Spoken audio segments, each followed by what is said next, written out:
Ukraynalı əsgərlər atəş nöqtəsində dağıdılmış evdən çıxdılar. Onlardan biri əllərini qaldıraraq Rus əsgərlərinə təslim oldu və üzüqoylu otların üzərinə uzandılar. Cənubi Ukraynanın Piatyxatky kəndi üzərindəki səhnəni iki pilotsuz uçuş aparatı, biri Ukrayna, digəri isə Rusiya tərəfindən yuxarıdan qeydə alıb. Associated Press hər iki videonu əldə edə bilib. Bu videolar baş verən hadisənin iki tamamilə fərqli versiyasını təqdim edir. Avropa hərbi rəsmilərindən əldə olunmuş Ukrayna pilotsuz aparatının görüntülərində Rus hərbi geyimi nişanlı daşıyan əsgərlərin silahlarını qaldıraraq 4 Ukraynalını kürəklərindən vurduğu görünür. O qədər amansızlıqla atəş açırlar ki, əsgərlərdən birinin başı yerindən qopur. Hadisənin qrafik görüntülərinə görə Associated Press Rus əsgərlərinin silahsız Ukraynalı əsgərləri güllələdiyi hissəni bulanıqlaşdırıb. 2023-cü ilin sonlarından bəri gördüyümüz bütün edamlar arasında bu ən açıq hallardan biridir, deyə Londonda yerləşən və vizual araşdırmalar üzrə ixtisaslaşmış məlumat dayanıqlı mərkəzindən Rollo Collins bildirib. Bu tipik döyüş ölümü deyil. Bu qeyri-qanuni hərəkətdir. Associated Press-in Kreml yönlü sosial şəbəkələrində tapdığı Rusiya pilotsuz aparatının videosu isə əsgərlərin hələ sağ ikən yerə uzandığı səhnədə qəfil kəsilir. Videonu paylaşan Rus hərbi blogçusu yazır: "Bizim uşaqların əməliyyatları nəticəsində düşmən ölməməyi seçdi və əllərini qaldıraraq təslim oldu." İki video, iki hekayə. Birində əsirlər sağ qalır, digərində isə öldürülürlər. Ukraynada mümkün hərbi cinayətlərə dair sübutlar getdikcə artdığı bir vaxtda Ukraynada bir çoxları narahatdır ki, Trump administrasiyasının müharibəyə dair mövqeyini dəyişməsi, 2022-ci ildən bu yana baş verən hadisələr və törədilən vəhşiliklərə görə məsuliyyət daşıyanların tarix qarşısında cavab verməsini çətinləşdirə bilər. Avropa rəsmilərinin bildirdiyinə görə, Piatyxatky hadisəsi baş verən gün 13 martda ABŞ nümayəndələri atəşkəs danışıqları üçün Prezident Vladimir Putinlə görüşmək məqsədi ilə Rusiyaya səfər etmişdi. So there's two groups of people. There's the Russians and the Ukrainians. The Ukrainians have been taken out of a building. They're lined up outside the building. They're briefly searched by several of the Russians.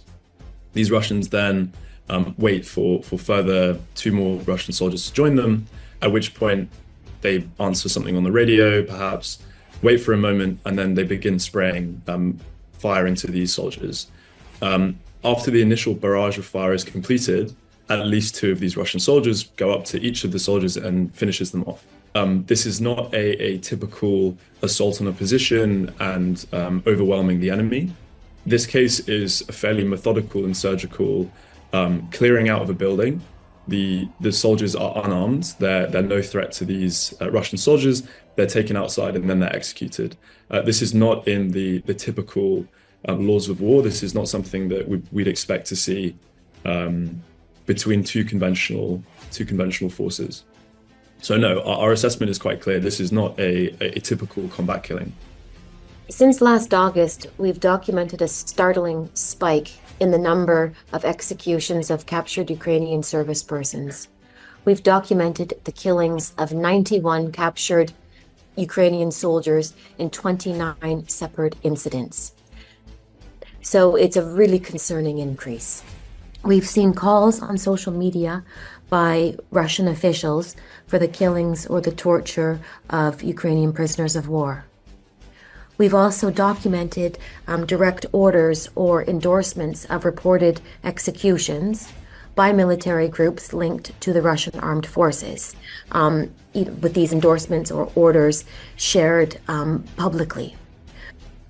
In 2023, the Russian Federation adopted broad laws which essentially exempted Russian military personnel from accountability for certain acts, which would include acts of torture, killings of this nature. And these exemptions were further broadened or expanded in 2024. So we look at these different factors combined. Calls on calls on social media by public officials, amnesty laws, dehumanizing language, within the context of impunity for these acts. It's contributing to an environment that allows such acts or these crimes to take place.